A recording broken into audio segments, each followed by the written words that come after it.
que riega un paquete así, y se escucha, o sea, una conversación ahí en francés atrás loquísima. El otro día también me di cuenta, no sé si en uno que ya publicamos o uno que vamos a publicar, una broma así de que nos interrumpe. ¡Epa! Ajá. ¿Qué pasó de qué? Dale a grabar eso. Esto es así, cayendo y corriendo. ¡Aló! Chamo, o sea, fuiste por un casting de la cosa de los X-Men, weón. ¿Qué es ese look? La bestia, ¿cómo se llama?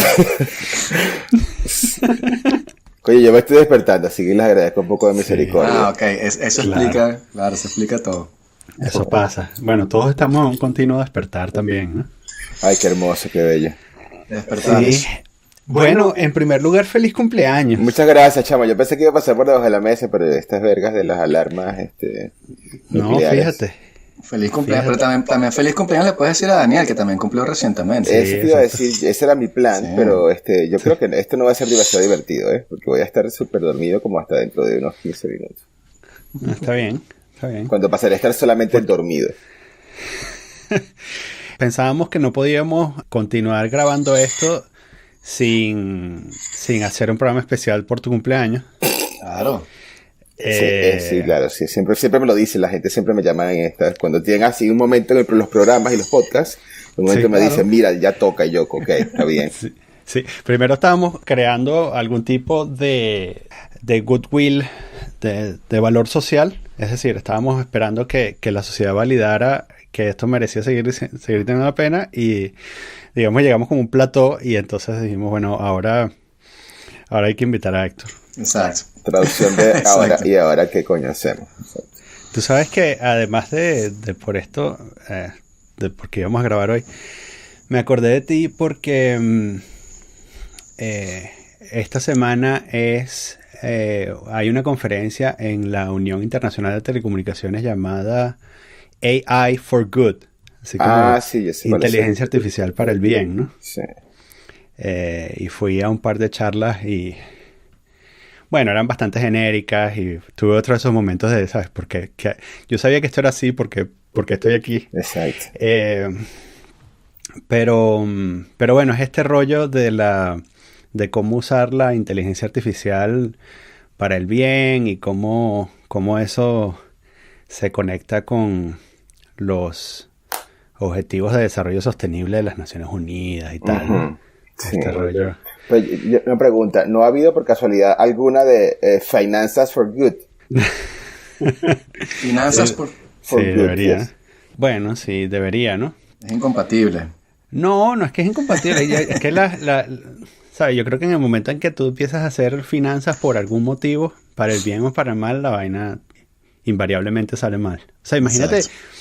porque además supone que si tú haces finanzas para el bien, debe existir la contraparte, ¿no? Entonces imagínate si alguien a propósito hace las finanzas para el mal, o mejor dicho, o abre el discurso, ¿no? Abre el escenario para que la gente diga, bueno, vamos a deliberadamente hacer esto para el mal y no como hacen, sino ¿sabes? Que sencillamente están viendo cómo paliar la situación, sino que dicen, Exacto. vamos a hacerlo para el mal de verdad. Pero eso no fue lo que pasó con la subprime, pues, que los tipos sabían que estaban vendiendo unos productos basura y siguieron vendiéndolos Pero el solamente tipo- para... Bueno, pero, ¿sabes? Yo creo que no eran lo suficientemente maquiavélicos como para decir, ¡ja! Coño, Estamos claro que destruyendo. sí. O sea, en Yo en creo el que- juicio ese del Fantastic Fred, qué sé yo, tienen los transcripts así, los hacks, y los tipos dicen que no puedo creer que la gente compre esta mierda de producto. Los llamaban y que shit Claro. products, weón. O sea, sí sabían. yo creo que sabían que estaban haciendo algo mal, Claro. pero yo creo que como cualquier otra cosa, ¿sabes? Estamos lo suficientemente viejos como para saber que todo el mundo va improvisando en el camino. O sea, que solo hay muy Exacto. poca gente en el mundo que de verdad sabe lo que está haciendo y está ejecutando el plan como debe, ¿no? Y está la vieja idea católica de que el pecado es más grande que los pecados personales. Hay una cosa mayor a eso. La gente hace pequeñas mierdas y la cosa se transforma así en un Claro. mega complejo. No, Exacto. la comparación no es inocente. Yo en estas cosas lo que más me preocupa son los efectos inesperados y después los efectos de los pequeños comportamientos que local son un pequeño abuso, ¿no?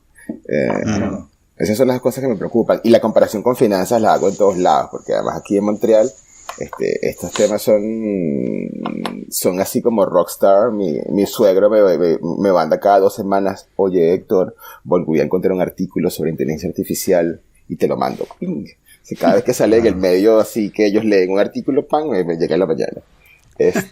Y ahí están haciendo un manifiesto de Montreal sobre afirmar acerca de que quieren hacer esto for good, etcétera. Pero yo siempre les digo que bueno, que lo más difícil es por supuesto darse cuenta de las cosas que no están frente a los ojos de uno, y que dentro de los mismos modelos es difícil darse cuenta como de los efectos. Eso es una cosa que les digo siempre. Y la otra cosa que les digo siempre es: esto ya pasó. O sea, ya pasó que unos tipos hicieron una cosa que era muy sofisticada, que funcionaba bajo ciertas condiciones, que ellos no entendían del todo, pero que empezaron a usarla, y que se volvió tan sofisticada que la gente pues la usó para adelante, y era súper abstracto, y resulta que cambió la faz de la Tierra. Eso ha pasado varias veces. La última vez es la autonomía de las finanzas, y lo pongo como ejemplo porque es una cosa formal, que tiene un lado de aplicación, y que tiene todas unas teorías, y que hay unas cosas súper sofisticadas que justamente la gente menos entiende, pero que van mejor. Y bueno, y eso pasó también antes, por montones de cosas. De hecho, la historia de la humanidad, específicamente la historia de la humanidad sin entrar en la prehistoria, es la historia de eso. La historia, y si hacemos esta rayita en el piso, y tú cuando volvamos nos acordamos que es tal cosa, y la ira se fue a la mierda. Pero ¿y dónde te sitúas tú en el debate ese que tenían, que si Stephen Hawking, y creo que Elon Musk también estaba en ese lado, que decían que la inteligencia artificial no había que desarrollarla para nada porque nos iba a exterminar a largo plazo? ¿Cómo lo ves tú? O sea, yo no sé. O sea, a mí cuando, en estas cosas, a mí me gusta poner videos, de actos fallidos de los robots de Boston Dynamics, ¿no? Sí. Que van así caminando por el bosque y de repente, ¡pum!, se dan con la puerta, o cosas así, ¿no? Yo no sé de qué están hablando ni Stephen Hawking ni Elon Musk cuando dicen todas estas cosas. O sea, esto que estamos haciendo no es inteligencia artificial en ese sentido, no es una cosa autónoma con su agenda propia. Claro, eso no son los peligros de la humanidad. De hecho, los grandes peligros de la humanidad no son los villanos. El demonio en la Biblia, el tema fundamental no es que sea un tipo con un plan, que está en una esquina haciendo una cosa. El tema es que el mal está metido en los pequeños detalles, y es allí donde crece. Y con esto es la misma cosa. Lo que pasa, yo siempre, cuando llegan a estos temas, yo siempre digo: esto es falta de teología, señores. Esto es falta de teología, porque se vuelve a repetir. O sea, que hay que ser robots religiosos, robots cristianos. No, falta de teología en el sentido de falta de análisis de la realidad. El tema del mal, si tú no te has parado 2 segundos a saber que eso es un problema abierto, y entonces empiezas a sacar con consecuencias así que van como 30 pasos más allá, perdona, pero yo le tengo mucho respeto a todos ellos. A Elon Musk le tengo un respeto absurdo, por ejemplo, pero los problemas están acá. No hay que esperar al infierno. Los problemas están acá, y bueno, y ya pasan. Yo siempre he hecho este cuento. Hace como, les he hecho el cuento a ellos hace como, ¿cómo se llama? Unos 10 años, no sé, bueno, probablemente más tiempo, pero lo vamos a dar hasta allí. Yo estaba haciendo una aplicación, estaba repitiendo los resultados de alguien para una cosa de detectar caras, pero estaba repitiendo todo. Uno de los grandes problemas en esta cosa son dónde vienen los datos. Entonces el profesor mío tenía todos los datos, tenía la técnica, o sea, era volver a montar toda la cosa. Y yo estaba dando de allí que si el filtro saca las fotos, no sé qué, reduce las de tamaño, ponlas en blanco y negro, pam. Y cuando empezamos a probar, hacer las primeras pruebas, la cosa reconocía a algunas personas, pero a mí no me reconocía. Y el profesor, que tenía un punto racista, decía: eres un falso negativo. Pero me decía, irreconocible, me decía, no te pareces a nada. Pero claro, las fotos pero es que es normal, porque la base de datos era una base de datos que el tipo usó en MIT, y bueno, te puedes imaginar el bias de la base de datos. Entonces estas naricitas así hermosas, que son amplias, que tienen gran capacidad de evaporar, de mover el calor, y que están optimizadas para eso, pues no sabían mucho en la base de datos. Pero eso es bueno. Pero el tema de bias en bases de datos y tal, ellos están más o menos conscientes. La cosa es que ellos realmente creen, hay una cosa súper positivista, de que ellos creen que lo entienden todo. Tanto los que dicen que el mundo se va a acabar mañana, como los que dicen lo tenemos controlado. Ambos A veces, no siempre, pero a veces hablan como si lo tuvieran todo, y parte del tema de esta cosa son los desconocidos. Pero bueno, Sí. A mí me parece que hay una cosa con la... Sí, esta duda la voy a borrar. A mí no me parece. A mí no me parece. A mí, por ejemplo, con este asunto de las metas de desarrollo sostenible, ¿no? Que es como el reemplazo de las metas de desarrollo que no alcanzamos en 2015. Es como bueno, la humanidad tiene un montón de problemas que no tenemos idea de cómo resolver. Ya sé, inteligencia artificial. Esa es la solución. Entonces, vamos a crear blockchains, muy importante. Y blockchain, sí, claro, y blockchain. Sí. Entonces, vamos a crear una especie de nuevo Dios, que esto es un argumento que me decía Vicente unas semanas atrás. Vamos a crear un nuevo Dios y este nuevo Dios se va a encargar de resolver nuestros problemas. El asunto es que, claro, siendo la inteligencia artificial una creación nuestra, como bien apuntas tú, es también un reflejo de lo que somos, ¿no? O sea, que la inteligencia artificial no va a ser mala por sí, sino que va a ser un reflejo fiel de nuestra maldad, ¿no? A los aspectos negativos. Sí, y también de nuestras limitaciones. Entonces, en esta gente que está de moda, estas cosas que están ahorita de moda, y las técnicas que están ahorita de moda son de aprendizaje de máquinas, son de machine learning. Y eso es o lo puedes ver como un subárea de inteligencia, o como una cosa que la gente de estadística ha estado haciendo y que ellos no están haciendo, nunca han estado haciendo inteligencia. O sea, depende de quién le preguntes, ¿no? Pero en todo caso, es un tipo como de técnicas, ¿no? Y esta gente son de estadísticas, bueno, sí, también son de computer science, pero son de estadística, a veces son físicos, porque eso es mucha optimización, ¿no? Y ellos no estudiaron computación, o cuando se saltaron, o cuando hubo los cursos de teoría de computación, los tipos estaban por allí haciendo optimización, y no es lo mismo. Entonces, una cosa que ellos no hablan mucho, y yo siempre pregunto un poco, pero no, la cosa no llega más lejos, es que no se pregunta mucho sobre cosas que la teoría de la computación tiene claras. Por ejemplo, hay problemas para los cuales no hay solución, o hay problemas para cuya solución es recontra a veces exponencial en el número de átomos del universo, que es la misma verga de que no hay solución. Y algunos de los problemas que estamos hablando, de que se pretenden a veces resolver, son problemas de naturaleza. O sea, por ejemplo, yo estaba leyendo en estos días cosas que están tratando de ver cómo es que emerge el lenguaje entre el lenguaje natural, el lenguaje nuestro, cómo es que emerge, cómo es que es así, cómo es que es tan separable, cómo es que una palabra tiene varios significados, ¿por qué? Y yo, bueno, eso para mí es una invitación a recordar que nosotros estamos ahorita hablando, y que yo digo sol, y cuando digo sol, una cosa se sincroniza en las intimidades vastas de ustedes, y eso es un acto increíblemente grande, porque nosotros somos tremendamente complejos, y la ondita que se dibuja aquí en la cosa que se está grabando, no alcanza a transmitir la intimidad de lo que nos pasa por dentro. Entonces hay como un salto, una pequeña cosa, que pasa de un universo al otro, porque nosotros somos increíblemente complejos por dentro. Entonces el tema de la complejidad de comunicación es muy importante, y eso explica muchas de nuestras dificultades en poder elaborar discursos, en poder comprendernos, en que cuando una palabra deja de significar lo mismo nos confundimos y no podemos hablar más de nada. Y eso también va a pasar con estas cosas. Hay algunos temas que se quieren resolver, que computacionalmente hay teoría que dice que eso va a ser muy difícil o imposible. Pero claro, como en la práctica siempre puede haber alguna variación, vale la pena la pregunta, pero siempre es importante recordar que hay cosas que no es maldad de nadie, es que la vida es difícil. Claro. Pero justamente ahorita que hablabas de la falta de religión o moralidad en ese sentido en la inteligencia artificial, ¿no te parece, o sea, esta pregunta te la puedo hacer a ti y a muy poca gente en el planeta Tierra, pero ¿no te parece que porque sabes, tú sabes de religión bastante, ¿no te parece que se reproduce el esquema del punto de vista gnóstico, en el cual los tipos plantean que el mundo está creado por un dios que tiene fallas, que es el demiurgo, que entonces por eso es que el mundo contiene fallas y no es perfecto, y entonces que todo está corrupto y por eso no hay que seguir los dioses, etcétera? No estamos haciendo lo mismo como que los hombres que tienen fallas crean una máquina que va a tener fallas, pero secula seculorum. Sí, no, es lo mismo. De hecho, cuando yo digo que falta teología, no lo digo porque falte creencia en Dios, si no hubiera dicho hace falta Dios o hace falta religión. Cuando digo hace falta teología, también viendo la teología como la historia del pensamiento religioso. Y darse cuenta de, pero esto ya pasó en el siglo no sé cuánto. Por lo menos para no volverlo a hacer.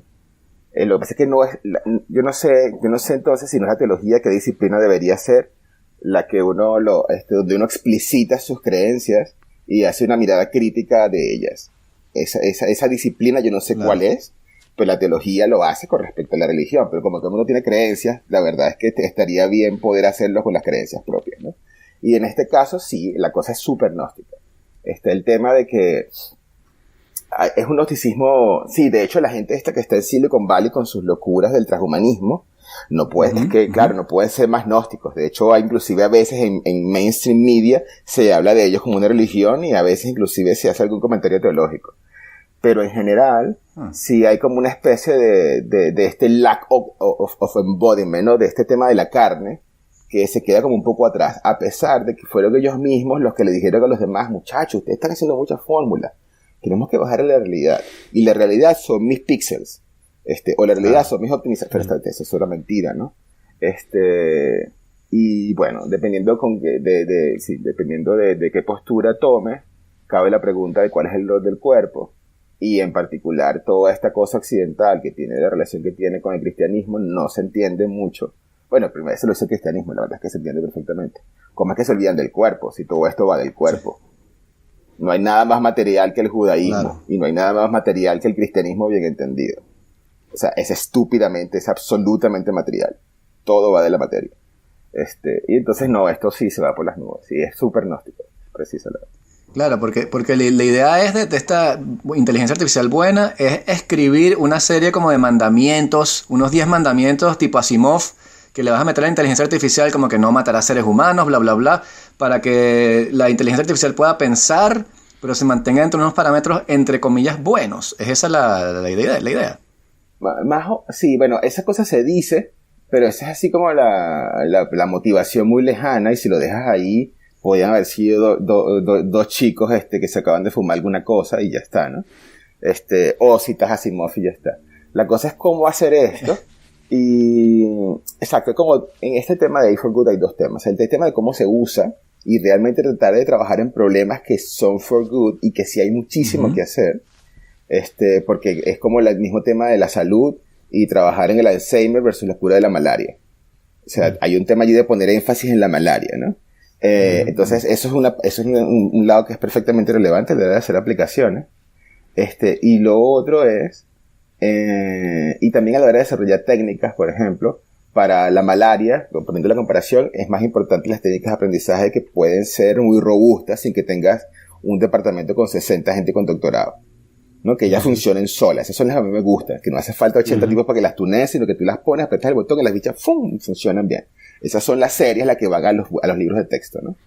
Y del otro lado está el tema de que también las técnicas permitan un grado de control que puede no ser el que se les ocurra directamente. Por ejemplo, mira, esto está aprendiendo, pero nunca debería aprender a poner dinamita junto con fósforos en una caja bajo el sol.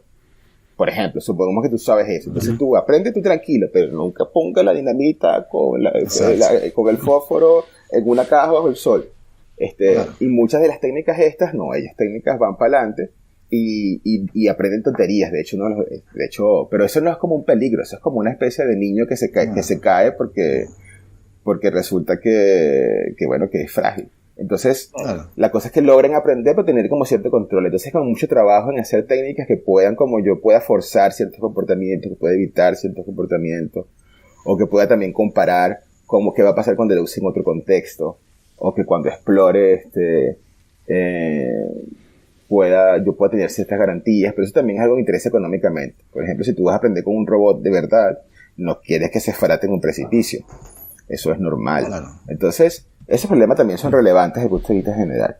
Pero se pueden ver desde allí, y la verdad sí es importante de que la gente que está haciendo esto esté consciente de las implicaciones. Y yo creo que eso es lo que han logrado, y que yo aún estoy por ver a la gente que hace finanzas.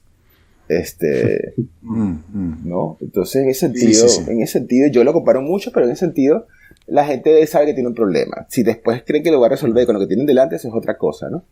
Pero eso ya es un gran paso. ¿Tú crees que esa gente tiene un problema? No, bueno, quiero decir, tenemos un problema en el sentido de que la gente está problematizada, lo quise decir en ese sentido. Vale.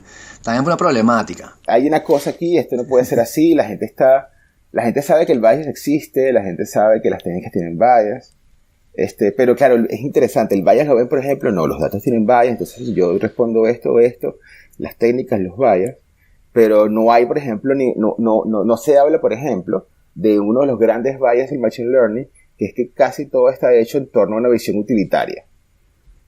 Todo es convertido en alguna cosa que después se optimiza.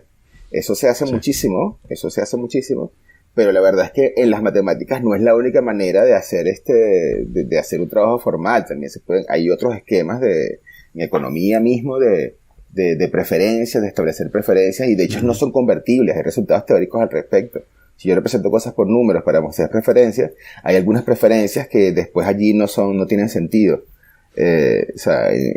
Cuando pones todo en números es más fácil, pero a veces, sí, yo prefiero a fulano que a mengano, y prefiero a mengano que a sutano, pero eso no quiere decir que necesariamente prefiero, si me los ponen los otros dos juntos, no necesariamente es transitivo. Los humanos hacemos cosas así, a veces la transitividad probablemente es una propiedad que sí queremos, pero pasan otras cosas, y hay algún premio Nobel allí sobre la mesa con trabajo al respecto. Pero en este mundo, o en esas técnicas que se están usando mucho, todo se reduce a unas utilidades y a una métrica. A ellos mismos les pasa que ponen una métrica y después la métrica no es exactamente lo que quieren hacer, tienen que ir ajustando, pero el hecho de que si eso lo levantaran un poco más se darían cuenta pero también puede que haya aquí otras cosas, una manera de proceder que quizás no nos va a llevar a donde queremos. Pero el hecho de que tú sepas que tienes un problema siempre es como para mí es la puerta de entrada. Uno no va a saber todos los problemas, ¿no? Pero si sabe que tiene un problema, eso ya abre la posibilidad de que tengas dos. Sí, porque el dilema ético que yo había visto en ese sentido venía un poco antes incluso de eso, que lo exponía muy bien Sam Harris en una conferencia de TED que dio sobre inteligencia artificial, en la cual él decía que matemáticamente podemos suponer que a partir del momento en el que haya una singularidad, las computadoras empiezan a aprender más rápido, etcétera, o la inteligencia artificial empieza a desarrollarse de manera más rápida. Y él daba un cálculo ahí que decía que en 2 años esa computadora y la inteligencia artificial podía producir 200.000 años de conocimiento que hubiese producido un ser humano, ¿no? Entonces en 2 años tienes 200.000 años de conocimiento científico, matemático, filosófico, artístico, todo lo que tú quieras, que es más que lo que tenemos ahorita, ¿no? Entonces la pregunta es, en ese conocimiento obviamente probablemente esté la cura del Alzheimer, de la malaria y de un poco de cosas, pero también van a haber una pila de cosas que no podemos controlar, que es lo que tú decías de las consecuencias no previstas, porque es imposible saber qué es lo que la computadora va a conseguir en 200.000 años de conocimiento humano. Entonces, o dejamos que esta inteligencia artificial haga lo que le dé la gana y nos dé la cura del cáncer, por ejemplo, o la mantenemos encerrada y tratamos de seguir avanzando por nuestros propios métodos, que sabemos que son, entre comillas, éticos. Entonces, es como difícil negar que si ahí está la cura del cáncer y tu abuela tiene cáncer, bueno, obviamente tú vas a decir, bueno, no, mira, pana, a mí no me importa si la inteligencia artificial consigue una bomba que va a acabar con el mundo en un fin de semana, yo quiero la cura del cáncer, me parece más importante. Entonces es como a partir de allí que aparece el dilema ético sobre la libertad y la singularidad de la inteligencia artificial, más que del hecho de decir como que cuáles son los códigos que le vamos a implantar o no a la computadora. Es como que primero vamos a dejar de verdad que esto suceda y nos conviene y qué es lo que estamos tratando de buscar allí y cuáles son los límites, ¿no? Claro, pero ¿qué pasa si la cura del cáncer es apagar las antenas de radio? Claro. ¿Qué pasa si la cura del cáncer es... bueno, de hecho, una de las cosas que seguramente, si llegamos a ese punto, yo creo que una de las cosas que seguramente sucederá es que esta computadora estará muy frustrada porque no podrá entender cómo los humanos, que ya entendimos un montón de cosas acerca de cómo funcionamos, no nos acordamos de que funcionamos de esa manera, ¿no? Claro, o sea, claro. Dirá, pero esta gente ya descubrió la solución, ¿por qué no la aplica? ¿No? Entonces, también podría ser que sí aprenda a sacar algunas cosas importantes, pero siguen sin entender los chistes. Por ejemplo, también bueno, pasar. Lo que tú dices de la función utilitaria, ¿no? O sea, que claro, también es que, bueno, obviamente, y estamos experimentándolo, la conversación en torno a inteligencia artificial se desvía porque, claro, el tema ético es mucho más sexy que que encontrar la cura a la malaria, ¿no? A pesar de que encontrar la cura a la malaria, bueno, tiene el potencial de convertirnos en un mejor planeta, ¿no? O una mejor civilización, una mejor sociedad, asumiendo que eso no va a generar una explosión poblacional que acabe con el mundo, ¿no? Pero ¿qué pasa si, sabes, si la solución es cambiar la alimentación, o si la solución es apagar las antenas de radio, como dije, o renunciar a la electricidad, a la radiación inducida por la electricidad? O reducir la población, o reducir la población. Entonces, ¿sabes? Vamos a decir, gracias por tu servicio, pero no estoy interesado. A ver, ya va. Estas preguntas ya no las hacemos nosotros sin que haya inteligencia artificial. Son preguntas que ya son de la humanidad. Yo, de hecho, siempre, una cosa que siempre me conviene en estos casos, es el tema del procedimiento de la distinción, ¿no? O sea, ¿qué de estas preguntas son específicas de la inteligencia artificial y qué preguntas eran viejas?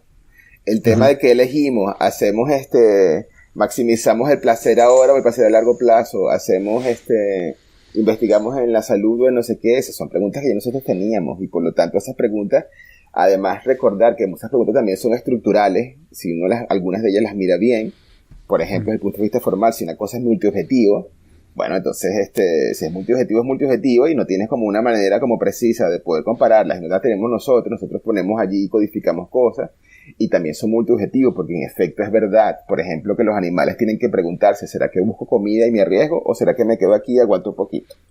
Eso es una cosa estructural de la naturaleza. Entonces, muchas de estas preguntas son preguntas que ya eran generales. Entonces, la pregunta es, ¿qué es lo específico de esto? Lo específico para mí, y no tiene que ver estrictamente esto con la inteligencia artificial, es el tema de la autonomía, ¿no? Estas cosas se rizan solas a sí mismas, ¿no? Cada vez más. Exacto. Cada vez más se rizan solas a sí mismas. Pero esto, de nuevo, ya pasó. Y ya pasó, en particular, por ejemplo, pasó con las mujeres. Con las mujeres, ¿no? No, mentira. Por si acaso. Hashtag feminismo. Ajá. Esto ya pasó, por ejemplo, con el lenguaje. El lenguaje, una de las cosas que tiene es que tiene como una cosa de autonomía. Tú escribes dos cosas ahí tiradas, y otra más escribe dos cosas tiradas, y después alguien dice, como dijeron los autores A y B, tal cosa, y esa verga no estaba ahí. Esa verga no estaba ahí. Hay que matar a los judíos. Sí, esas cosas no están, pero el lenguaje ya hace eso, el lenguaje tiene un grado de autonomía. Claro, que es Nietzsche y hay que matar a los judíos. Exacto, por ejemplo, exactamente, ¿no? Entonces esas cosas ya pasaban antes, y esto lo que está haciendo es como un nuevo grado de autonomía. Pero eso no es un nuevo grado de autonomía radical, son grados de autonomía en ciertas cosas, con ciertos temas, lentamente. Yo, por lo tanto, esta pregunta, y además, uno en estos escenarios, cuando está enfrente de cosas que tienen un grado de autonomía, los seres humanos somos muy malos prediciendo. Somos muy malos prediciendo. No sabemos qué va a pasar con esto, ¿no? Y entonces, esta cosa de que que hay una cosa que realmente tenga capacidades superhumanas en algunos aspectos de la vida, suponer que eso se va a dedicar a tratar a preguntas que son las nuestras, bueno, no sé, me parece una grandísima especulación. Porque pero si le metes todo Platón, todo Aristóteles y qué sé yo, ¿tú crees que la computadora no se va a poner a pensar como que, o sea, suponiendo que haya hecho la singularidad, no va a decir como que ya va, pero el mundo es objetivo o subjetivo? Y una vez que dice eso, va a ser filósofa. No, pero es que a lo mejor algunas de las preguntas que tenemos nosotros están biased por el hecho de que nosotros somos así. Claro, por los sentidos. Por el hecho de que nosotros somos así en particular. Yo estoy leyendo ahorita Sapiens, me perdona la lectura light, pero a mí... te iba a preguntar justamente si habías leído Sapiens. Estoy por la mitad, me he divertido un montón. Nosotros somos unos bichos muy particulares, crecimos en un ambiente muy particular. De hecho, si uno se pone a pensar, por ponerlo así más trágico, estas cosas en qué contexto están creciendo. Las computadoras están aisladas, tienen una visión de la realidad que está mediada por una cosa que nosotros las alimentamos, los modelos son todas simplificaciones para unas aplicaciones muy específicas, de ahí va a salir una cosa inteligente general. Eso es como suponer que uno encierra un niño en el sótano y que va a salir de ahí Einstein o un artista famoso. No, va a salir tonto, es anormal. Eso es lo normal si encierras a alguien en el sótano. Y estas cosas no es que están encerradas en el sótano, es que son un poco ciegas. A veces me acuerdo del poema de Borges del Golem, ¿no? Uh-huh. Que el bicho después barría cojeando la sinagoga y aprendió a decir un par de palabras, ¿no? Uh-huh. Pero al mismo tiempo es eso, la realidad es eso, que también es lo que dice el poema, ¿no? Pero la solución no está, o lo que va a suceder no está más bien entre los dos, porque siento que el debate viene siendo como que los seres humanos por un lado y las máquinas por el otro, pero no vamos más hacia una especie de híbrido en el cual en el futuro muy cercano los seres humanos van a tener una especie de espejuelos, lentes, cascos, qué sé yo, con toda la Wikipedia que puedas consultar de manera casi directa simplemente con la mente o qué sé yo. Más allá de una cosa que ya es el caso, ¿no? Ya todos tenemos teléfonos celulares y no funcionas en sociedad básicamente sin teléfonos celulares, estamos ya enchufados a eso. Entonces que eso evolucione hacia una cosa más integrada dentro del cuerpo humano, no sé, con un chip que te insertan y qué sé yo, me parece bastante plausible. Entonces iríamos más hacia una cosa híbrida en la cual el hombre y la máquina formarían una nueva especie, que también lo dice Harari en el libro nuevo, que una nueva especie que va a aparecer. Sí, yo no sé por qué lo llaman otra especie, porque esto ya pasó. Yo no sé, nosotros tres en particular, pero yo creo que usted lo habló en algún podcast pasado que yo no escuché. Si nos dejan en la selva nos morimos relativamente rápido, ¿no? Sí. Entonces ya nosotros somos una especie híbrida, dependemos de unas cosas que no son normales. Entonces yo no veo el gran salto y tampoco veo por qué de golpe eso va a pasar mucho más rápido. Podemos, por ejemplo, alcanzar un plató. A lo mejor las técnicas estas que tenemos producen unas cosas y de repente ¡pum! Se para. Y después hay caos y no sé qué, y después todas esas cosas se dan por sentada como electricidad. Y de hecho los mayores cambios para mí van a venir de todos los pequeños rincones donde este tipo de cosas pueden hacer una diferencia, pero aún no han llegado. Es un poco como el software, ¿no? Que claro, que cuando estás haciendo software para ir para la luna, entonces claro, ahora vamos a hacer una dedicada a la cura del cáncer, otra dedicada a salvar a la humanidad y otra no sé qué, y después ahora la gente está jugando cositas en el teléfono y haciendo dibujitos con la computadora, pero al mismo tiempo eso creó otra cosa. Entonces, la dirección que esto va a tomar es una curva cerrada, está a la vuelta de la esquina y no la podemos ver. Pero eso implica también, porque lo que yo pienso es que también con ese nuevo ser humano, digamos, si te proyectas en el futuro y tienes esta especie que va por ahí con unos lentes de realidad virtual y puede consultar toda la Wikipedia, para esa persona, nosotros vamos a ser una especie de tribu, indio tribal ahí de hace 300 años que no tiene ninguna capacidad. O sea, ellos no van a entender nuestra forma de ver el mundo, básicamente. Igual que nosotros no podemos entender la forma de ver el mundo de una tribu que está en Brasil, que está aislada, que va a creer, qué sé yo, que el sol habla y que el río escupe. Nosotros no entendemos esa forma de ver el mundo. Estos tipos nuevos con su Wikipedia en la cabeza y quién sabe cuántas cosas más, jamás van a entender cómo diablos vivíamos nosotros. Vamos a ser como una especie de indios o cromañones para ellos. Pues van a decir, pero esta gente como no tienen Wikipedia, no tienen este carro, no tienen la cuestión de cómo diablos hacían para vivir su día a día. Eran unos salvajes, eran unos incivilizados. Bueno, pero eso lo dice alguna gente quizás sin la carga así de insulto de... A ver, yo no soy capaz ahorita de llegar a muchos lugares sin GPS. Y perdona, tenemos GPS hace como 3 días. Yo viví bastantes años de mi vida sin GPS, pero ahora, para ir a cualquier lado pongo el GPS porque me da como la libertad de poder revisar, ver fotos de gatos mientras voy de camino. Mientras que antes tenía que ser responsable de mis actos, ¿no? Sí, claro, esto va a pasar. A ver, pensando como en cosas, bueno, primero que esto, exacto, pensemos en el ejemplo que tú dices de la Wikipedia, ¿no? No estamos suponiendo allí que esto es una cosa que como nosotros podemos hacer y que si esto nos ayuda con el tema de poder leer la Wikipedia, eso es como una especie de zona en la cual podría haber un trabajo y un producto y puede haber un cambio. Eso está bien, ¿no? Porque, y además yo creo mucho que en general estas cosas al final siempre son híbridos, ¿no? Siempre son híbridos y con el lenguaje y la cultura en general pasa lo mismo, ¿no? Las necesidades locales junto con la autonomía de eso se producen cosas que uno no podía prever.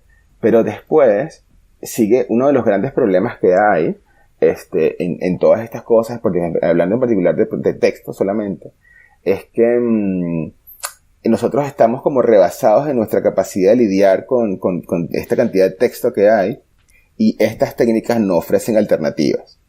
Por ejemplo, en un universo en el cual Facebook fuera un dios bueno, además de poderoso, porque poderoso es, pero si además fuera un dios bueno, perfectamente bueno, quiero decir con esto, ¿y cuál sería el muro perfecto?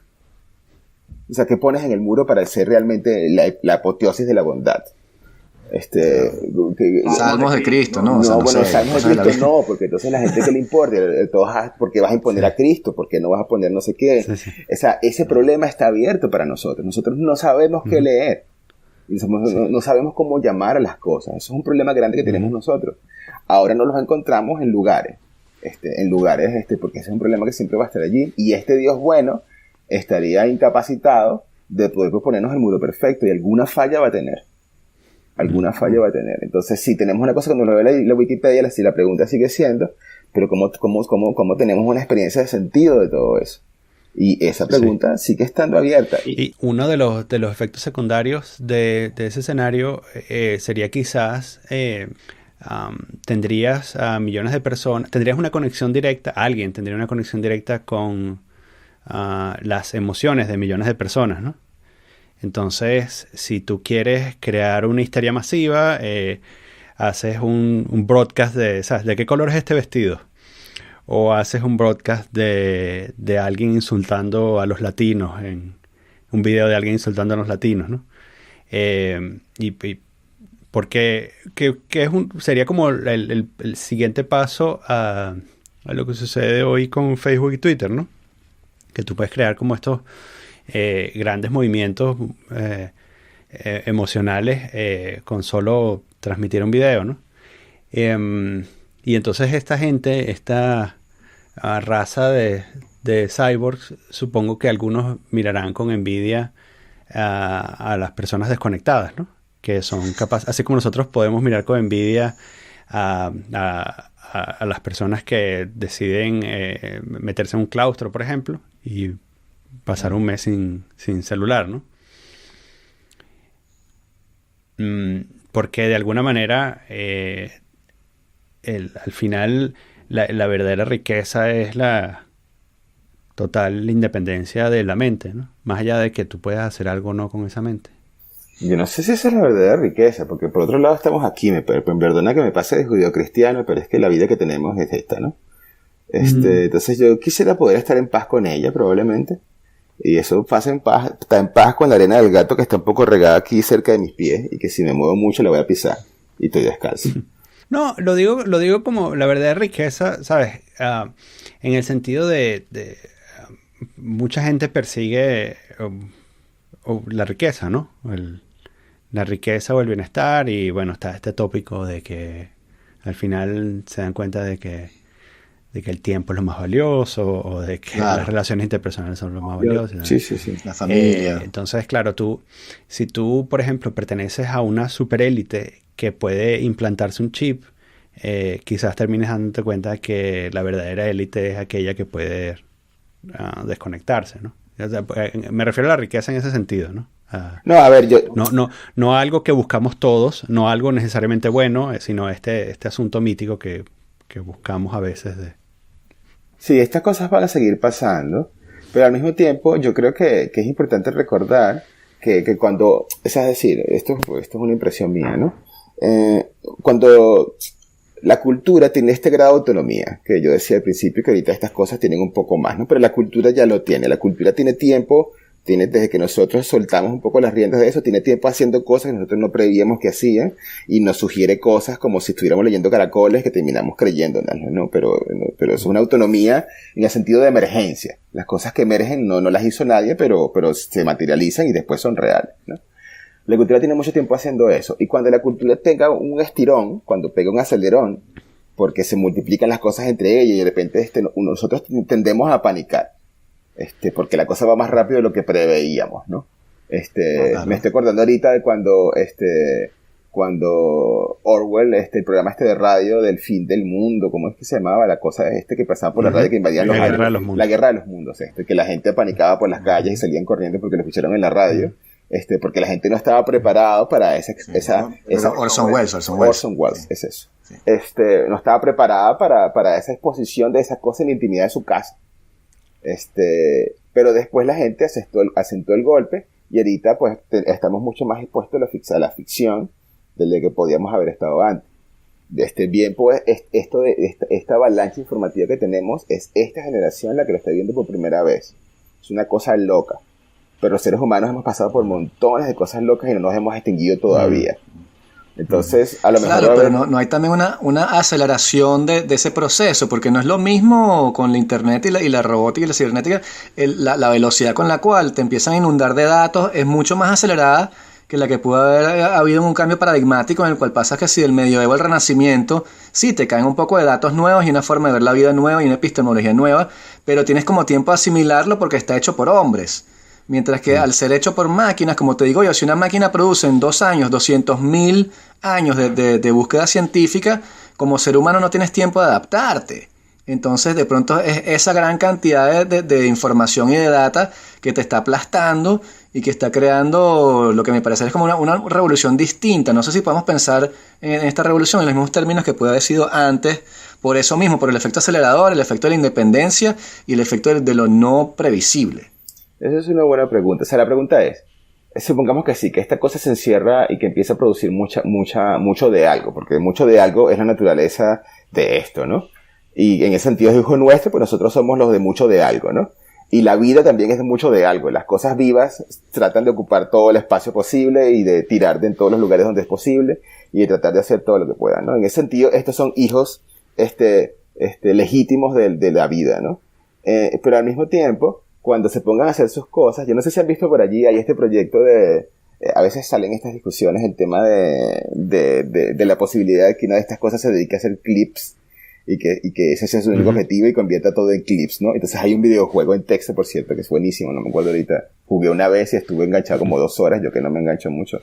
Es posible que esta cosa se encierre y empiece a producir mucho de una cosa que nosotros nos tiene sin cuidado, ¿no? Como si fuera sea una colección de objetos, para nosotros no tiene ningún sentido, y la cosa mire toda esa cosa que le parece random y dice, sí, yo quiero más de esto, y para nosotros no tiene ninguna importancia. O sea, suponer que esto realmente va a querer leer filósofos y que va a producir cosas que para nosotros tienen sentido, es una cosa así como suponer que los hijos de ustedes, cuando sean grandes, va a hacer tal cosa. Cualquier cosa que ustedes supongan es una absoluta barbaridad. Porque de grande ellos harán lo que vayan a hacer también en las circunstancias en que están. Entonces yo no veo por qué esto tendría que hacer lo que nosotros hemos hecho.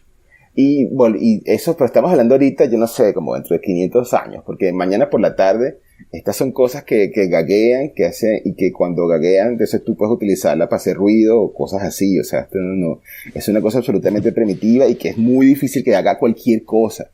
O sea, cualquier cosa es un milagro, es mucho trabajo, mucho sudor. Entonces, esto no va a pasar mañana por la tarde. Yo no sé cuándo va a pasar. La gente que yo conozco que está en esto y escucha a esta gente que pone estas grandes alarmas, nosotros no sabemos qué están hablando, porque las técnicas no son autónomas a esos niveles. Son más autónomas en el sentido de que tú haces más clic en el ad, ¿no? O son más autónomas en el sentido que te dan un texto que ellos dicen que es una traducción, pero que tú sabes que no es, pero como el cuchi, porque medio parece una traducción, entonces sonríes, pero perdona, eso no es autonomía de verdad, nadie te va a engañar haciendo traducciones. O sea, si te pones serio, ninguna de esas cosas sobrevive en una sola batalla. Todas son terriblemente frágiles. Entonces de hecho eso es una distracción. La verdadera distracción, la verdaderamente importante, son los intereses que hay en todas estas cosas y son los efectos no deseados de todas estas cosas, ¿no? Eso es como el peligro. Y la gran oportunidad es la popularización de esto para que muchas de estas técnicas percolen a lugares donde uno sufre en exceso y donde las cosas pueden ser mejor. Eso es lo importante. Eso es lo importante, por lo tanto, está en el terreno de la ética humana normal y está en el terreno del conocimiento normal y de la riqueza normal. O sea, no hace falta para mí, por lo menos para los próximos 100 o 200 años, categorías aparte. Después cabe la pregunta de qué pasa con el grado de autonomía de estas cosas, pero eso es una pregunta sobre nosotros mismos. Nosotros, desde que somos quienes somos, nos preguntamos, entonces, ¿quién coño soy yo? O sea, cuando yo me hablo a mí mismo, ¿quién es el que habla? ¿Por qué hablo así? Esas preguntas siguen estando en esta cosa autónoma que es el lenguaje. Y la informática es lenguaje autónomo y la inteligencia artificial es lenguaje autónomo también. Lo que deberíamos perseguir entonces es una suerte de teoría general acerca de lo que creamos los humanos, ¿no? Que es así como que una al Golem con Pinocho, el aprendiz de mago, la Mona Lisa, todo eso, ¿no? Que cómo las cosas que creamos nosotros terminan operando en el mundo, ¿no? Exactamente, y las cosas pasan a existir. Volviendo a hacer el tema de Sapiens, el tipo se la pasa hablando de que todas estas cosas, como los reyes, las monedas, no sé qué, existen solamente en la cabeza de los humanos. A mí me parece que es una manera como exagerada de decirlo, pero claro, la gente que dice que la economía, que el dinero no es real, cuando el dinero ha cambiado la faz de la tierra. Al mismo tiempo, el lenguaje escrito también ha cambiado la faz de la tierra. Esto no habría pasado si nosotros no hubiéramos hecho el lenguaje escrito, y tampoco el lenguaje como lo entendemos nosotros, ¿no? Dos gruñidos, uno significa dale ahora, tres significa espérate para matar el bisón, ¿no? El lenguaje así flexible, generalizable, no sé qué, perdona, sin eso no habríamos llegado a ninguna, o sea, esto seguiría siendo lo mismo. Entonces, ese tipo de cosas ha pasado ya muchas veces, y desde que eso comenzó, nosotros nos despertamos y al mismo tiempo nos confundimos simultáneamente, ¿no? Eso nos pasó simultáneamente, y el equilibrio debe encontrarse, tenemos que encontrarlo, pero además cada quien en su vida tiene que encontrarlo, ¿no? Hay como un proceso allí final de volverse verdaderamente humano, para mí. Esto me estoy metiendo en otro tema, pero hay como una especie de cosa de que yo me despierto y entonces yo creo que soy autónomo y que yo puedo hacer lo que yo quiera. Y después, y esa afirmación es muy importante, porque por esa afirmación nosotros nos arriesgamos a montones de cosas, y estamos aquí porque montones de gente hizo montones de cosas irresponsables. Yo siempre le agradezco mucho a la gente que en todos los rincones del mundo probó cuánta fruta había. Tú llegas a todo lugar y te dicen, no, este es veneno, esta no, hay que esperar que se madure porque si no te da diarrea. La gente ya sabe todo eso. ¿Y cómo sabe? Porque probaron. Y un montón de gente se murió por el camino probando esas cosas. No, ese es venenoso. ¿Tú cómo sabes? No sé, es venenoso. Algún pendejo se habrá muerto probando a ver qué sabía la frutica roja, ¿no?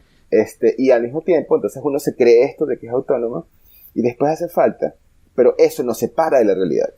Entonces digamos que el primer acto de la humanidad, de las personas, es separarse de la realidad y volverse una cosa que no es exactamente un ser vivo, que no está en la realidad en que no está viviendo con la gente que tiene, sino meterse en una dinámica destructiva. Entonces hace falta como un segundo paso, cuando uno puede volver de ese proceso y decir, ok, yo podría hacer montones de cosas locas, pero en particular voy a hacer estas dos y voy a estar en paz con mis aspiraciones y con lo que voy a hacer ahora. ¿Por qué dices que el ser humano se tendería o se abocaría hacia cosas destructivas en vez de cosas constructivas cuando se da cuenta de esa especie de enlightenment o no sé? Primero, ¿cuál es ese proceso en el cual la gente, según dices tú, se da cuenta de? Y segundo, ¿por qué dices que es destructivo? No, bueno, lo que quiero decir es, cuando te empiezas a caminar, empiezas a tirar las vainas para abajo, y cuando empiezas a tirar las vainas para el suelo, cuando te cae una encima y te sale un hueco y nadie cuida de ti y te mueres con una infección. Ya está, a eso me refiero. Ese es el primer proceso. ¿Cómo se llama? La autonomía al principio es destructiva. Tiene un punto en sentido de que es riesgosa porque la vida es muy frágil, pues.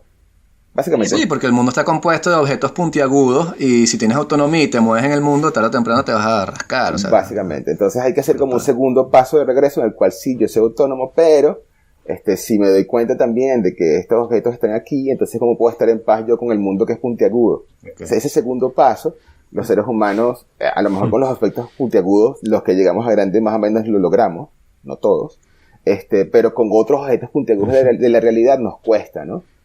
Como por ejemplo, creernos de que sí, yo voy a ser muy exitoso en tal cosa de trabajo, y me lo voy a comer todo, y eso es encontrarte con hay un montón de objetos puntiagudos ahí que no te estás dando cuenta, y después entonces te dan, a lo mejor no, a lo mejor te va bien, entonces se perpetúa la locura, y te sigues creyendo de que sí, de que además lo controlas, cuando ha sido suerte, y circunstancia, ¿no? Entonces, la madurez, o la sensatez, o cuando finalmente yo creo que los seres humanos volvemos a ser animales naturales, es cuando logramos como instalar esa especie como de calma, esa especie como de paz con nuestras aspiraciones que nos permiten estar en la realidad como quienes somos.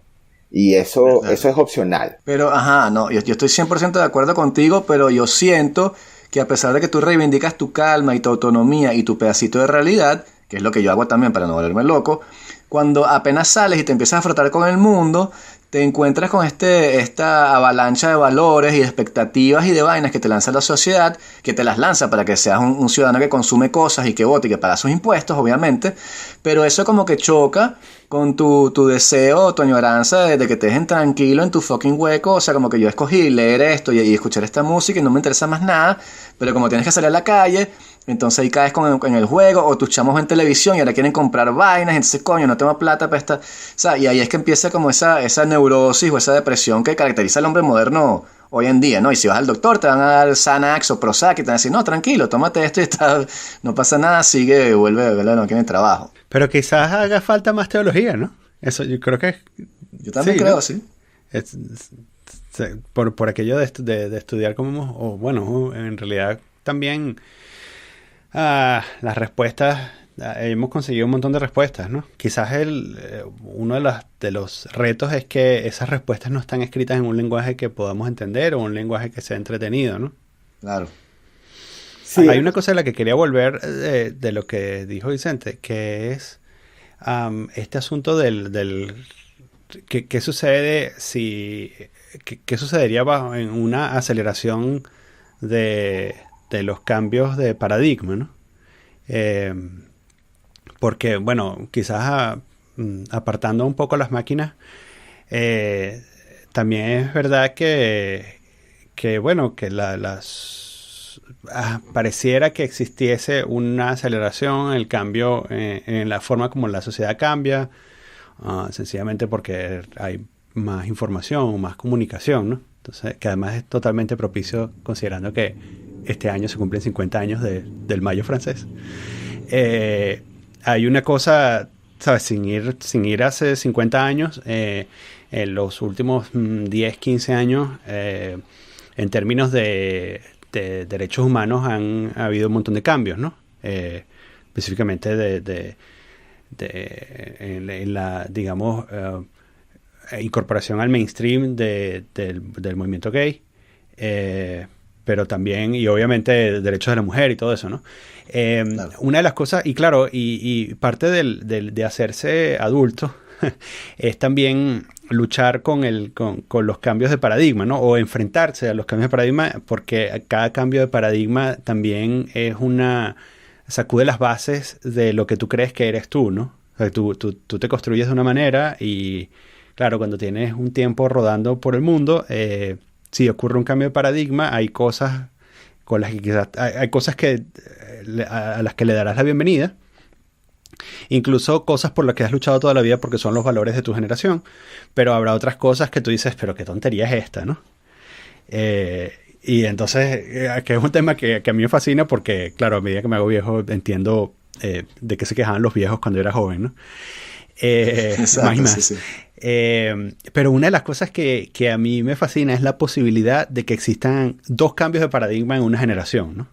O sea, que haya, digamos, el cambio de paradigma esperado en toda generación, esperado entre comillas, ¿no? Pero que además de ese existan dos. Y entonces que la gente cuando llegue a los 30 y algo, 40 años, de pronto viva su segundo cambio de paradigma y se escoñete, ¿no? Sí. Porque sacuda, ¿sabes? Que sufra este sacudón dos veces en su vida, ¿no?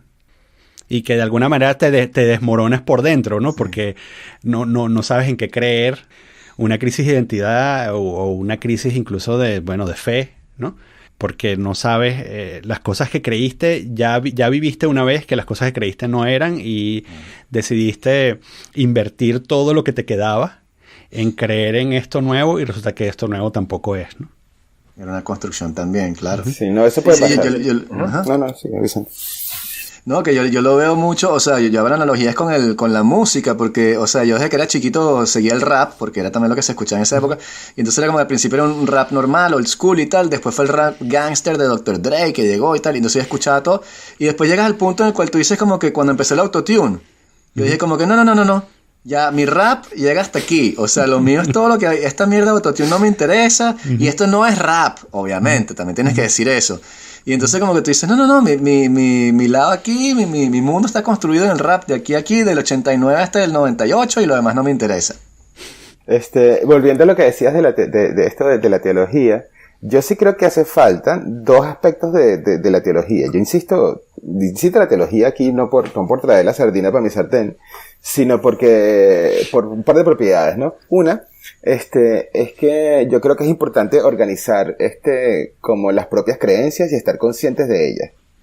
Primero porque todos tenemos creencias y además tienen una coherencia muy dura, y es importante reconocer como su estructura, saber las consecuencias que tienes, quiénes son sus familias, quiénes son sus primos, porque cuando esas bichas uno las descuida, lo traiciona uno por la espalda y uno no se da cuenta que están actuando. Yo creo que eso es importante, ¿no? Y yo no me pregunto qué disciplina te invita a organizar tus creencias y a por lo menos a verlas en sí mismas como lo que son y ver sus consecuencias. Eso no, lo que estoy diciendo ni siquiera es siempre una mirada crítica, también es una mirada positiva. O sea, ¿qué es lo mejor que sale de mis creencias? Hacia dónde me he estado llevando y hacia dónde debería llevarme, que también es una reflexión teológica desde esa micro conjunto de creencias, ¿no? Pero otra cosa es que las teologías también deberían, no siempre, no, muchas veces están dramáticamente no conscientes de lo que voy a decir, pero deberían estar conscientes de las propias limitaciones de los sistemas de creencia, ¿no? De sus puntos ciegos sistemáticos, de los lugares en los cuales vuelven a meterse una y otra vez, de esos desconocidos. En teoría, las religiones en particular hablan mucho de eso, de que nunca conocemos como el misterio, siempre como puertas abiertas. Y las teologías, por lo tanto, tienen que hablar un poco de eso, pero a nivel de nuestras creencias personales y las creencias compartidas, también es importante como recordar los puntos ciegos que tenemos, ¿no? Y eso, y tratarlos con respeto. Entonces, la actitud frente a eso, además, no es reducirlos, porque cuando los reduzco lo convierto en conocido y lo que estoy haciendo es resolver otra vez el mundo a punta de martillazo porque tengo un martillo. O sea, la actitud también final pasa por saber que hay una zona que no voy a poder controlar, ¿no? Y estar en paz con eso. Y yo no sé qué disciplinas se ocupan de eso, por eso digo teología, pero me parece que es un aspecto importante de que también debe ser parte de la cultura. La cultura debe ser consciente. No, bueno, yo diría que sería una especie de híbrido entre filosofía y teología. Porque lo que me parece que con lo que estás diciendo aparece una subpregunta, ¿no? Que es cómo distinguimos el que tiene una creencia razonada del que tiene una creencia simplemente afichada, o sea, que la va a mostrar, como esa gente que todos conocemos, que te dicen que son súper religiosos, te dicen yo soy cristiano o soy musulmán o lo que sea, y cuando empiezas a indagar, no leen la Biblia, tienen menos conocimientos que tú sobre, qué sé yo, el Concilio de Trento, no saben dónde están parados, entonces tú dices, es que él dice que es cristiano porque así reafirma su personalidad, lo que hablábamos ahorita, pero le da miedo preguntarse de verdad, ya va, pero ¿cómo que, o sea, la resurrección, cómo creo yo de verdad que fue? Porque hay muchas interpretaciones y muchas formas de ver eso. Entonces, ¿cuál es la que me conviene a mí? ¿O dónde me sitúo yo? Entonces hay una diferencia entre la creencia razonada, como dices tú, y la hemos hablado con Daniel antes, que sí, me parece súper importante, y simplemente la cosa de decir, bueno, pero es que yo vengo de una familia de mormones, entonces soy mormón y ya. Y el mundo es así, y la vaina es como dice el libro y no preguntes demasiado, porque si no eres un apóstata también, entonces hay que matarte, ¿no? En el Islam, por ejemplo, tú no puedes hacer análisis crítico del texto. Eso es apostasía y te cortan la cabeza si son serios. Entonces, ¿cómo le vamos a preguntar a la gente como que, ustedes son musulmanes, chévere, pero ahora tienes que preguntarte qué significa para ti ser musulmán, cuál parte del texto estás entendiendo y cuál es tu estructura moral, cómo la estás construyendo? O sea, si no tienes, qué sé yo, un doctorado en filosofía o teología, o has seguido cursos de lógica o cosas avanzadas de literatura, no creo que tengas las herramientas ni siquiera lingüísticas o analíticas para siquiera hacerte esa pregunta sin volverte loco a ti mismo, no, sin decir, ya va, pero estoy moviendo todos mis fundamentos, toda la vida fui católico y ahora me estoy dando cuenta que la resurrección no me conviene, pero de pronto no es sí, entonces yo voy a ser, qué sé yo, semita, ¿no? Soy del descendiente de Sem y ahora me di cuenta que soy judío. Sí, porque no, exactamente. No, de todas maneras, cuando yo decía todas estas cosas, yo no me estaba refiriendo estrictamente a creencias razonadas. De hecho, lo que estaba diciendo era un procedimiento general con las propias creencias hasta donde estén razonadas. Esto es una cosa ortogonal a que estén razonadas o no. De hecho, inclusive si están cero razonadas, pero yo estoy como consciente de mis limitaciones, esto es coherente con el abuelo o la abuela que dice, mira, yo no sé nada de esto, mijo, pero hay cosas que son más grandes que uno. Entonces uno también tiene que escuchar. Claro. ¿Sabes? Y ese tipo de sabiduría fundamental no tiene que ver con altos niveles de elaboración del discurso, pero sí hay en ello una cosa profundamente, en este caso, ambos religiosas y teológicas. Me refería como a ese claro, pero uh-huh. Ajá. No, que te iba a decir que se refiere, depende mucho de la tolerancia, de la apertura al otro y de la humildad. Y estamos en una sociedad, otra vez, en la cual tienes que ser el papa upa, el que tiene más plata, el que se coge más jevas y el que es el más arrecho, y después vas a salir y vas a decir, no, pero es que de verdad la Biblia yo no la entendí muy bien. Entonces es como paradójico, porque, ¿sabes? Yo soy el gran banquero, no sé qué vaina, que tiene una limusina, yo entendí toda vaina. O sea, sino porque es que estoy aquí. Entonces mi respuesta es así y no la voy a cuestionar, ¿sabes? Pasas todo el día metido en una oficina en la cual la gente hace lo que tú dices sin cuestionarlo, y ahora vas a caer en una especie de sistema en el cual todo hay que cuestionarlo de manera racional y que sería conducente a ¿qué? Un bienestar. Eso es lo al final es un bienestar interior, una paz, una calma, ¿no?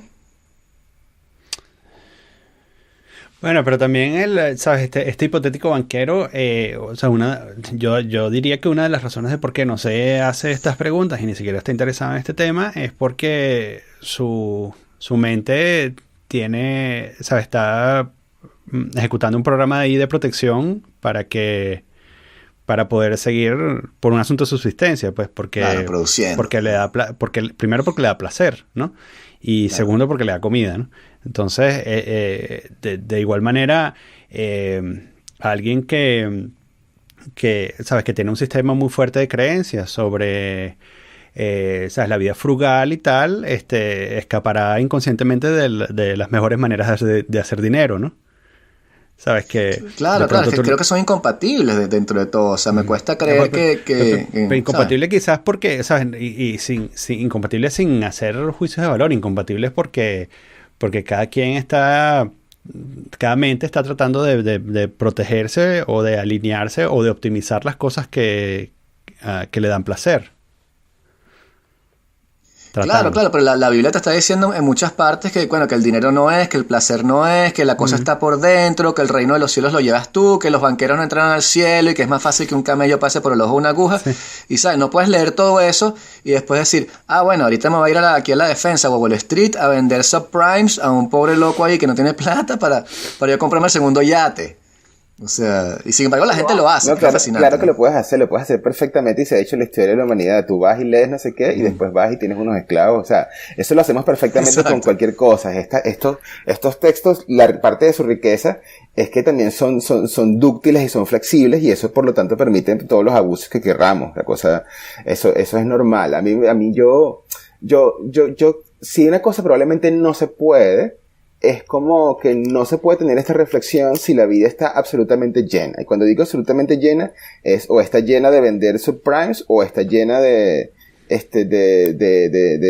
coca, o está llena de revistas de moda, o está llena de cualquier cosa. Si está cada rincón lleno, eso probablemente es la única condición de imposibilidad de poder preguntarse, esto que creo yo, por qué, hacia dónde voy, y al mismo tiempo, una vez que ese espacio se abre, ese espacio puede ser más o menos fructífero, así seas banquero o así estés cuidando de 20 hijos, porque también es una vida muy con mucha prisa, o así tengas que gobernar una cosa, una situación loca y tomar decisiones extrañas. El tema es como este espacio, porque hace falta como un tema hace falta como poder retirarse. Y bueno, es difícil porque no es normal, porque nosotros salimos y tenemos que hacer todo lo que dijimos que íbamos a hacer y tumbar todos los objetos que hay en todos los lugares, ¿no? Que no quede ni uno. Y entonces hay que descubrir ese segundo movimiento. Bueno, es difícil, pero yo no creo que ¿cómo se llama?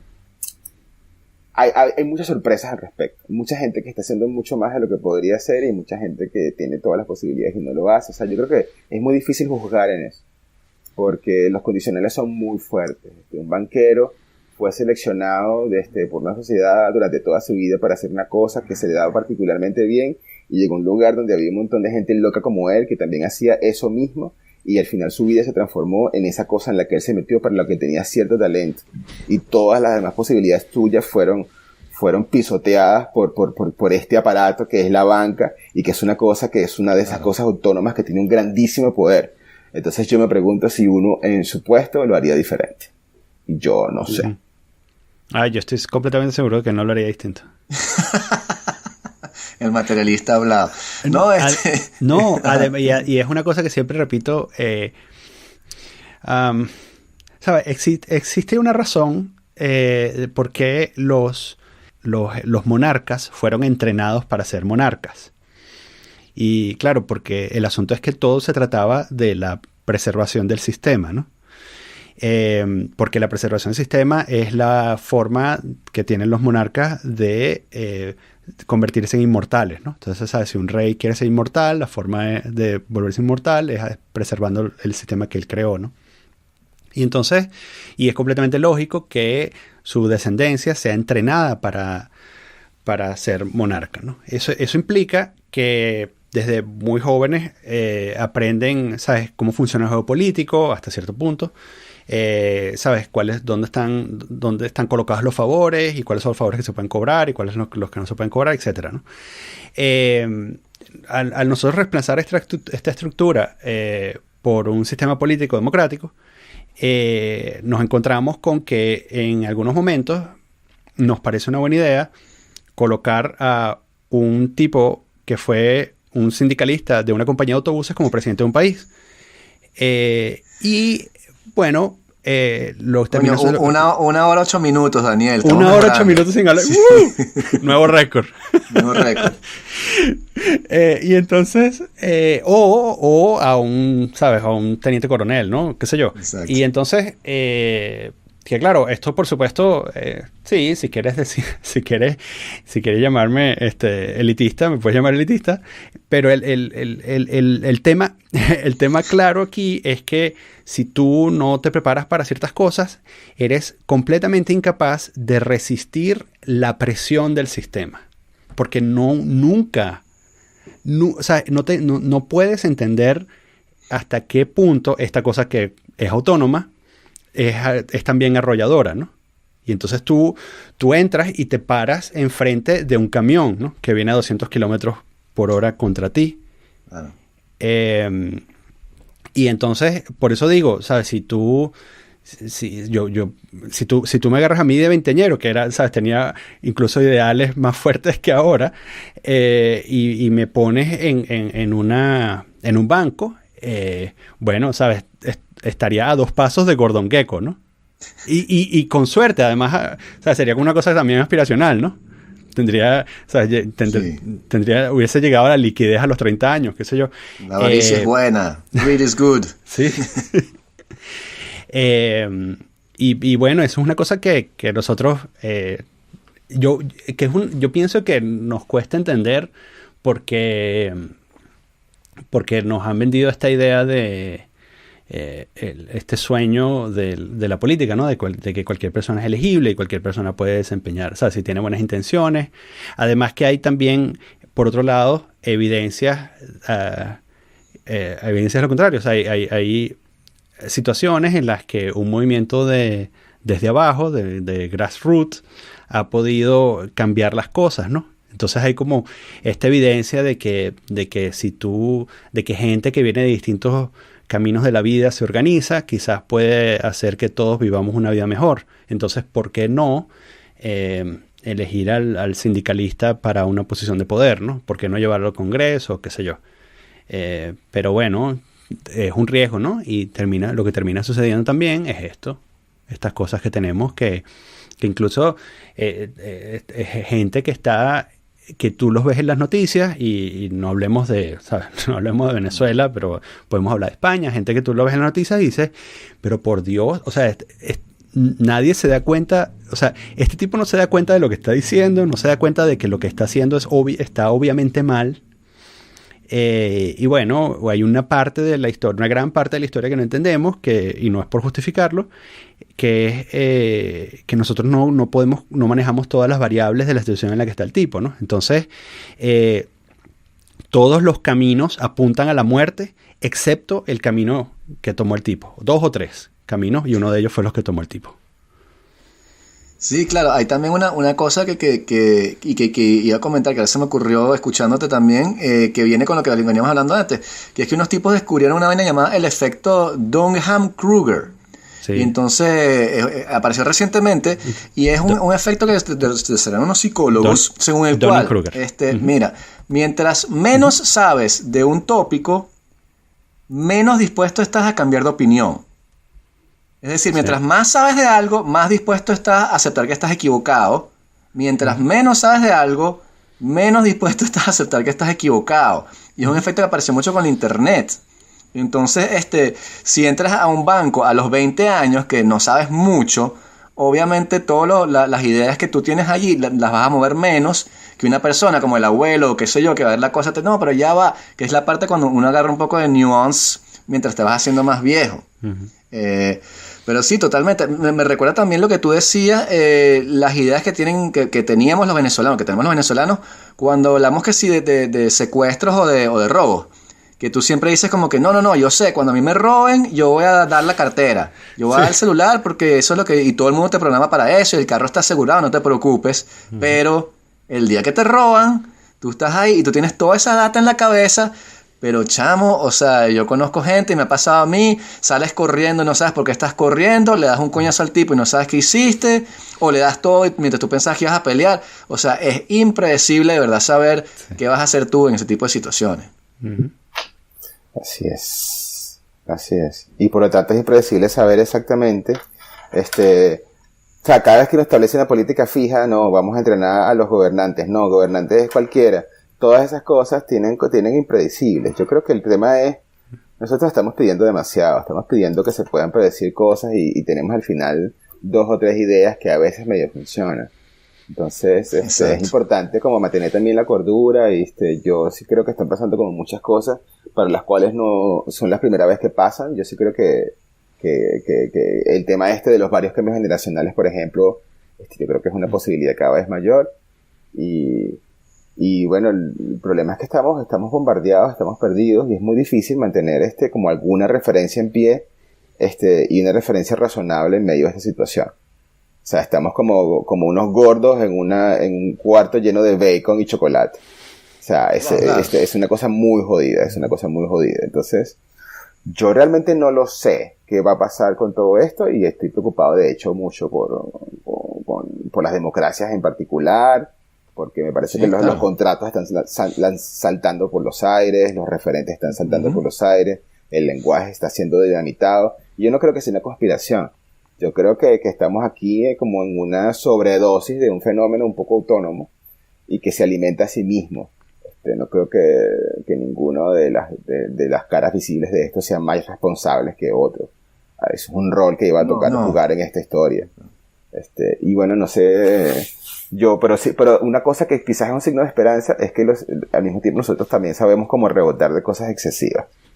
Entonces, yo creo que nosotros en esta misma generación con 2 o 3 revoluciones no vamos a entender y eso no nos va a gustar. Entonces las explicaciones que nos ayuden a calmarnos y a estar un poco más en paz van a competir entre ellas y sobreviviremos. Pero va a ser muy interesante. ¿O no?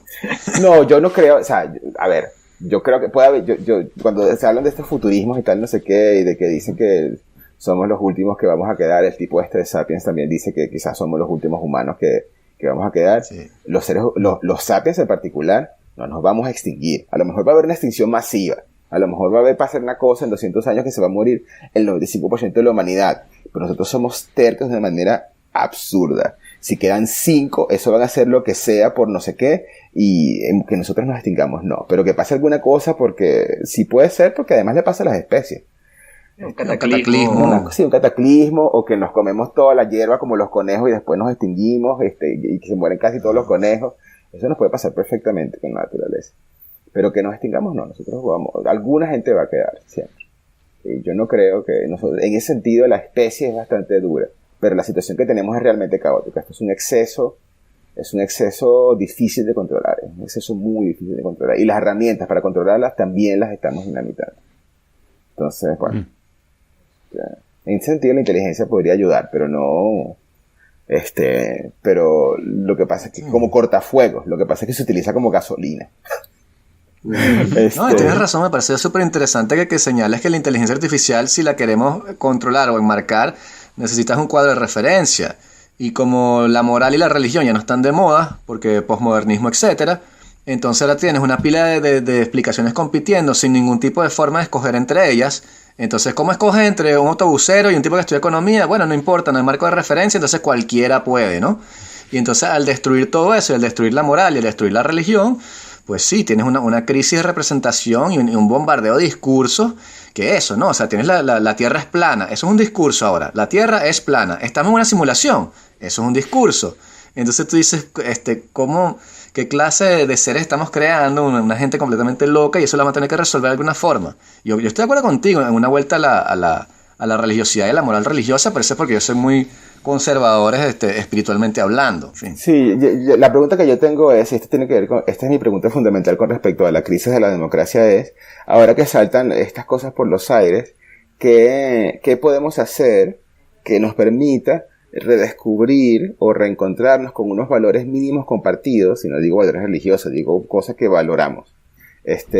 Unos valores mínimos compartidos que nos permita como tirar el contrato social hacia adelante. Porque si saltan todos los referentes, ¿cómo hacemos, no? Y mi respuesta es que no lo sé. Yo, la única sospecha que tengo es que este mundo se está volviendo como ultralocal y que de las pocas cosas que quedan, hay una especie de las pocas cosas que quedan es una especie de tribalismo o de cosas como tribal, ¿no? De mi pequeño grupo con una pequeña cosa compartida. Eso siempre se parece muy peligroso, pero al mismo tiempo esas pequeñas solidaridades locales a nosotros nos llevaron bastante lejos cuando uno puede como abstraerlas un poco. Pero yo no sé cuáles van a ser los mecanismos. Lo que yo sí creo es que los viejos no van a servir. Pero es que yo creo que sí, yo creo que el contrato social o el modelo de la sociedad occidental ya saltó y ya estalló. O sea, yo creo que hay una gran incompatibilidad que la puedes ver con la nueva generación entre la forma de representación democrática que tenemos nosotros y lo que hacen ellos, que había un artículo que le pasé a Daniel sobre eso, que si votando en The Voice o en Instagram o dando likes, o sea, unos chamos que crecieron con eso como forma de democracia directa. Que tú les digas que la mejor forma de escoger un presidente sea ir a una urna, marcar un papel y son nada más estos 4 tipos, ellos no se comen ese cuento. Y entonces ellos creen, y no sin razón, que el sistema de feudalista que había antes, cuando teníamos un rey, lo sustituimos con este nuevo sistema, ¿no? En el cual metimos esto aquí y dijimos, bueno, pues esto es lo mejor que se puede hacer, ustedes no se preocupen porque pueden comprar cosas y son incompatibles y la gente está empezando a decir, pero ya va, eso no me representa, no lo siento, no me funciona. Y obviamente también cuando en la historia de la humanidad, cada vez que tú haces escalas más grandes, que es lo que estamos tratando de hacer con la globalización, con Europa, etcétera, la gente tiende a refugiarse en las pequeñas tribus. Eso siempre se da. Y ese es el mito de Babel, ¿no? Que entonces la gente se pone a tratar de hacer una gran estructura que va a llegar a tal y termina reducida a pequeñas tribus. Entonces sí creo que esos dos movimientos están ocurriendo. Y no sé hacia dónde vayan a llegar, pero creo que vamos a pasar por algo antes del nuevo sistema, vamos a pasar por un periodo un poco desastroso que va a ser más tribal, populista, etcétera. Pero la democracia como la conocemos, eso ya está casi muerta. Nada más mira los candidatos en Europa, que se supone que es de lo más avanzado del mundo. ¿Cómo tú vas a convencer a la gente en Siria de que de pronto una elección en Italia donde hay neonazis y comunistas es una mejor idea que tener un estado fallido? Exactamente, esa es una muy buena pregunta. O sea.